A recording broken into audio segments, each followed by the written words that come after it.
Pandemi COVID-19 mengubah segalanya, termasuk salah satunya adalah cara kita beraktivitas. Kalau sebelumnya Anda biasa naik kendaraan umum atau naik taksi, naik MRT, naik busway, mungkin sekarang Anda akan berusaha untuk menghindari kerumunan. Sepeda motor adalah salah satu pilihan untuk beraktivitas dengan nyaman dan aman. Kemungkinan Anda juga berpikir untuk mengambil sebuah sepeda motor yang akan Anda pakai untuk beraktivitas setelah pandemi ini berakhir. Nah, kita akan membahas salah satu motor yang sekarang dijual di Indonesia dan harganya cukup murah, cukup menarik untuk Anda pinang menjadi salah satu andalan Anda. Motor ini harganya tidak sampai 10 juta rupiah.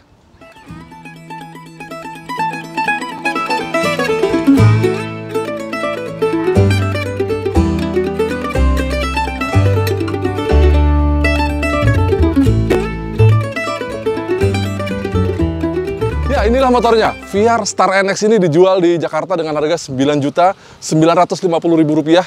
Kalau Anda punya budget 10 juta, Anda masih dapat kembalian 50.000 untuk memenuhi tangki bensinnya, itu pun masih meludak. Dan kita akan bahas motor termurah di Indonesia saat ini, bukan hanya motor bebek, tapi dari semua jenis sepeda motor, dia yang paling murah. Apakah dia layak untuk Anda pinang? Apakah motor ini layak untuk dipakai harian? Dan bagaimana rasanya? Apa yang Anda dapat dari motor ini, kita akan bahas bareng di video ini, dan satu persatu kita mulai dari desainnya.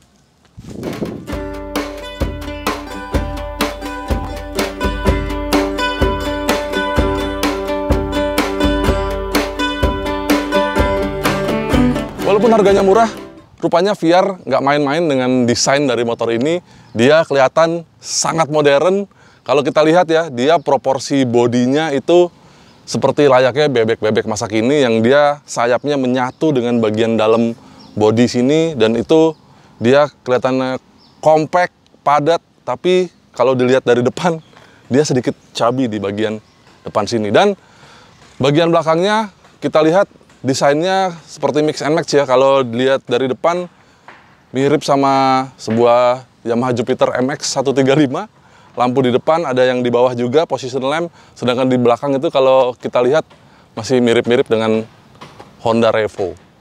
Tapi secara keseluruhan, motor ini punya teknologi yang lumayan lah kalau dari segi tampilan. Karena di depan ini kita lihat, kalau kita nyalakan kontaknya, akan langsung terlihat sinar putih di bagian atas ini. Lampunya semua sudah full LED. Dia belum automatic headlamp on, tapi kalau Anda hidupkan, ada position lamp di sini, daytime running light, garis berwarna putih sini, dan di bawah juga lampunya hidup juga, ada position lamp juga di bawah sini. Lalu Anda hidupkan lampu utama, akan langsung lihat di atas ini lampunya hidup. Dan coba kita hidupkan ya, di atas lampunya hidup, dan di bawahnya ini adalah lampu jauh, di atasnya lampu dekat. Di belakang itu juga sama, dia menggunakan LED di lampu belakang, tapi sayangnya masih pakai lampu bohlam biasa untuk sennya baik depan maupun belakang. Sementara itu di depan sini spakbornya cukup sporty, dan di belakang kalau kita lihat ada behel, dan behelnya ini ada lapisan karetnya. Walaupun tidak seempuk Honda ya, tapi dia cukup enak buat digenggam dan cukup pas buat mindah-mindahin motor seperti ini menggenggamnya.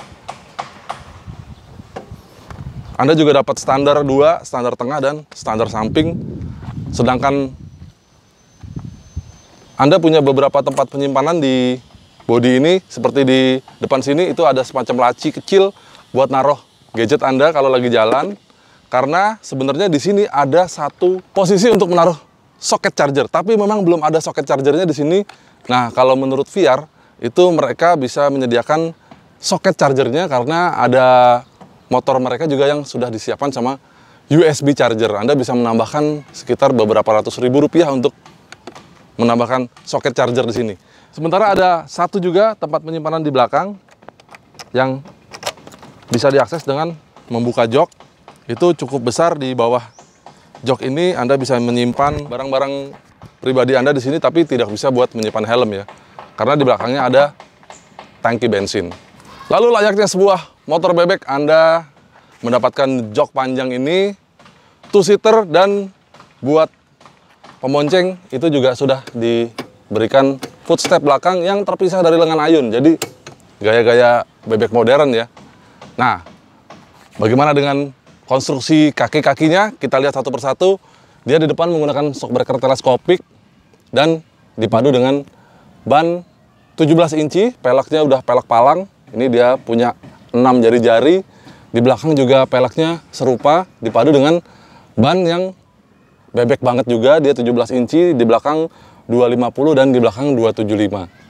Lalu ada sektor pengereman, di depan sudah menggunakan rem cakram dan dijepit oleh kaliper 2 piston, sementara di belakang masih menggunakan rem tromol.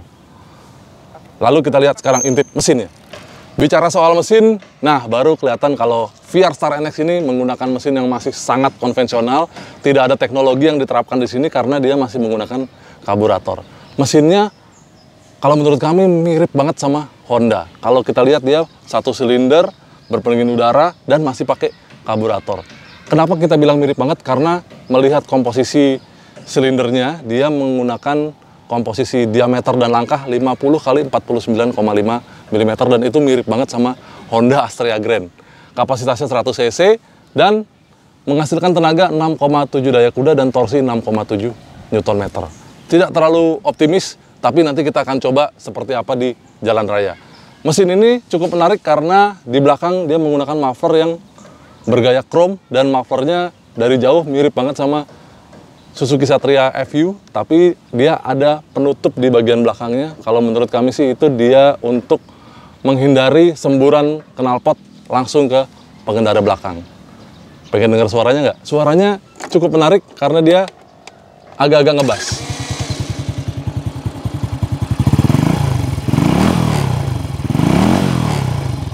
Ya, suaranya lumayan ya. Oke, langsung kita cobain saja. Motor ini bagaimana impresinya, tapi sebelumnya kita lihat dulu apa yang ada di sekitar setang ini. Anda dapatkan kunci biasa ya, tapi di sini ada shutter key lock dan kalau mau menutup Anda harus menutup secara manual. Lalu di setang ini ada speedometer yang cukup besar dan semuanya informasinya analog, mulai dari speedometer dan odometernya juga analog. Anda nggak bisa reset odometernya karena tidak ada trip meter di sini. Dan di sini di bawah ada jarum penunjuk meter bensin. Lalu juga ada indikator posisi gigi 1-4 dan itu angkanya besar-besar banget. Jadi karena speedometernya juga besar ya. Lalu di atas ini ada indikator sen dan indikator lampu jauh, lampu dekat. Tombol-tombolnya itu kalau kita lihat mirip banget sama motor Honda ya. Kalau kita lihat di sini lampu jauh, lampu dekat, tombolnya itu mirip sama Honda Karisma. Terus yang tombol lampu dan tombol starter ini mirip sama mungkin Honda Beat kali ya, mirip sama Honda Beat yang pertama-pertama dulu. Honda Vario itu juga mirip seperti ini.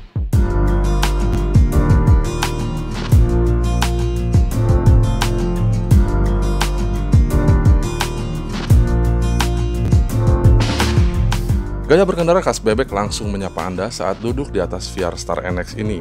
Duduk tegak dengan kaki bertengger di footstep beda jauh rasanya dengan rata-rata skuter matic yang mendominasi pasar motor lokal saat ini. Joknya cukup rendah sehingga pasti cocok dengan postur rata-rata orang Indonesia. Buat saya yang 185 cm masih nyaman, stangnya cukup tinggi dan tidak menentok dengan lutut. Benar-benar nostalgia zaman awal milenium saat motor bebek masih banyak berkeliaran di jalanan. Paling terasa bedanya dengan lingkar roda 17 inci, Star NX ini cukup baik meredam kontur permukaan jalan.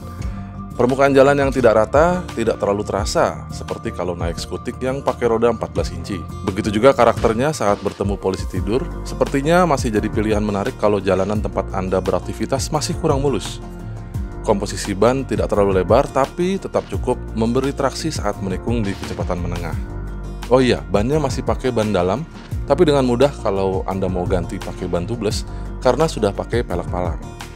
Speedometer besar juga sangat mudah dibaca, tidak silau saat siang, cukup informatif tapi memang tidak banyak informasi yang diberikan. Meteran bensin akan turun kalau kontak off. Lalu petunjuk gigi kadang menyala bareng saat masuk gigi yang genap. Misalnya indikator gigi 2 dan 3 itu suka menyala bareng, atau misalnya 3 dan 1 suka menyala bareng. Sepertinya perlu penyempurnaan di sensornya. Lalu bagaimana dengan respon mesin? Dibekali dapur pacu 100 cc, tarikan memang tidak luar biasa, namun cukuplah buat riding harian. Malah di putaran rendah, entakannya cukup terasa. Apalagi suara mesinnya ngebas, cukup menghibur sepanjang perjalanan. Tuas persnelingnya ternyata sangat empuk untuk pengoperasiannya, model rotasi mirip dengan sepeda motor bebek Honda. Setelah gigi 4, tekan sekali lagi bisa langsung netral. Tetapi bisa dilakukan saat berhenti tentunya. Hasil tes akselerasi bisa Anda lihat pada tabel berikut ini.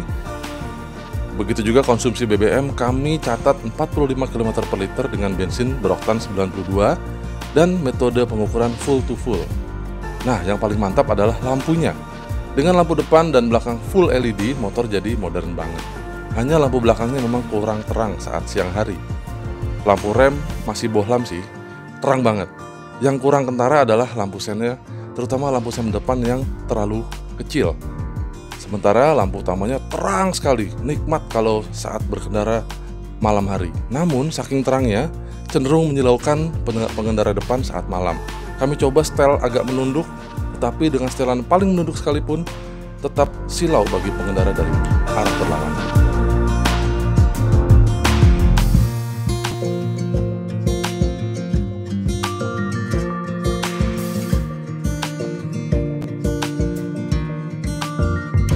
Oke semua, kita sudah sampai di akhir video dan ini adalah impresi kami mengenai motor paling murah yang dijual di Indonesia pada tahun 2020 ini. Bagaimana menurut Anda? Silahkan tinggalkan komentar Anda di bawah. Jangan lupa kalau Anda belum subscribe, kita akan sangat senang kalau Anda juga subscribe ke channel kami. Terima kasih buat Anda yang sudah subscribe ke channel Autorider dan menyalakan loncengnya. Terima kasih buat Anda yang sudah like video ini dan membagikan video ini ke teman-teman Anda. Jangan lupa untuk main-main ke website kami www.autorider.com dan follow juga Instagram kami di @autorider.com. Sampai jumpa di video kami yang lain. Bye!